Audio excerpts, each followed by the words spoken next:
The galactic property auction house buzzed with the usual crowd of speculators, merchants, and scavengers.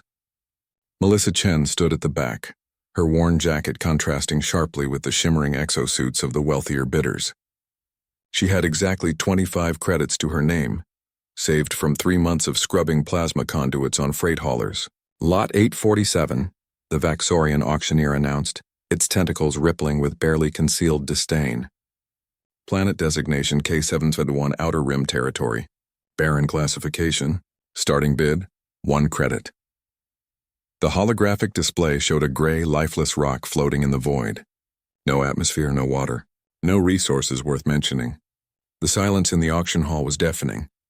25 credits, Melissa called out, her voice steady. Every alien head turned toward her.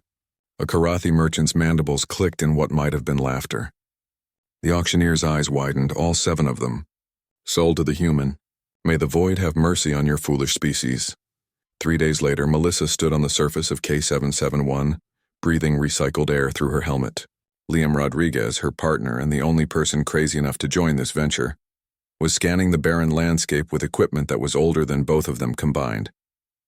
"This is insane, Mel," Liam said, though his grin suggested he was enjoying himself. "We bought a dead planet with lunch money." "Dead planets don't have property records like this one," Melissa replied, pulling up the datapad she'd stolen. "Borrowed?" She corrected herself from the auction house archives. K771 has changed hands 47 times in the last century. Every owner vanished within 6 months. Liam's grin faded. "You're telling me this now? Would you have come if I told you earlier?" "Fair point." They set up base camp in the ruins of what appeared to be a settlement. The architecture was unfamiliar, angular and organic simultaneously, as if the buildings had been grown rather than built. Melissa ran her fingers across the smooth surface of a wall, and something flickered in her peripheral vision. "Did you see that?"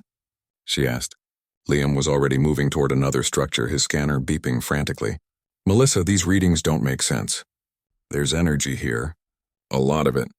Deep underground." The ground beneath their feet began to tremble.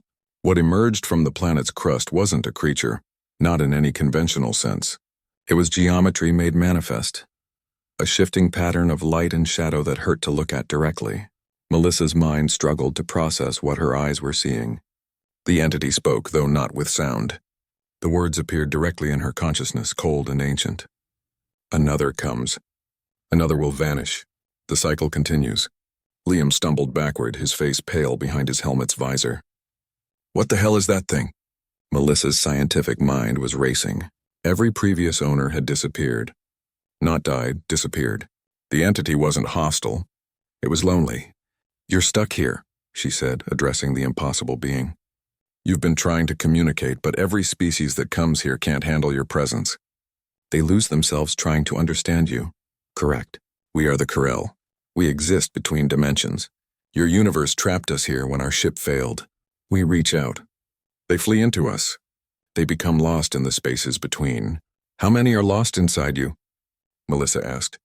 47 expeditions, thousands of individual minds, all screaming in the void between spaces. Liam grabbed Melissa's arm. "We need to leave. Now, before we end up like them." But Melissa was already working, her fingers flying across her datapad. "No. We're going to do what nobody else has managed. We're going to solve this." "How exactly do you plan to free a transdimensional entity with a 20-year-old datapad and enough supplies for a week?" Melissa smiled.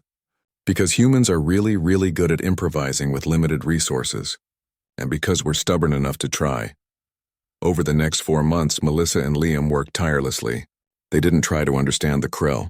That way lay madness, as 47 previous expeditions had discovered. Instead, they built a bridge.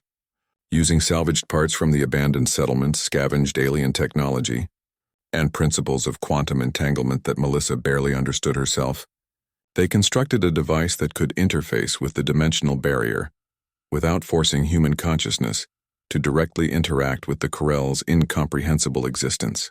Liam nearly died twice. Melissa lost feeling in her left hand for 3 weeks when an experiment went wrong. They ran out of food and survived on emergency rations designed for species with completely different metabolisms. They should have given up 100 times. They didn't. The device hummed to life on a gray morning that looked identical to every other morning on K771.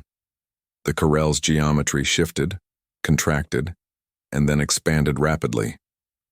Reality tore open like paper, and through the rift Melissa could see the impossible spaces where thousands of alien minds floated, preserved but lost.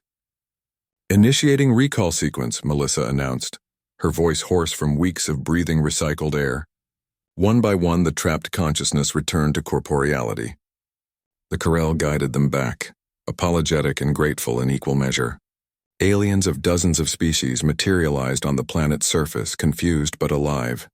The Corel themselves began to fade, finally able to return to their own dimension. "Thank you, humans. Your species thinks differently. You see problems as challenges, not impossibilities. The galaxy should fear and respect that in equal measure." Then they were gone, and K771 was truly dead for the first time in a century. The rescue operation took another month. Melissa and Liam became minor celebrities. The Galactic Council offered them millions of credits for the planet and the technology they'd developed. Melissa accepted on one condition: humans got a seat at the council table. They agreed.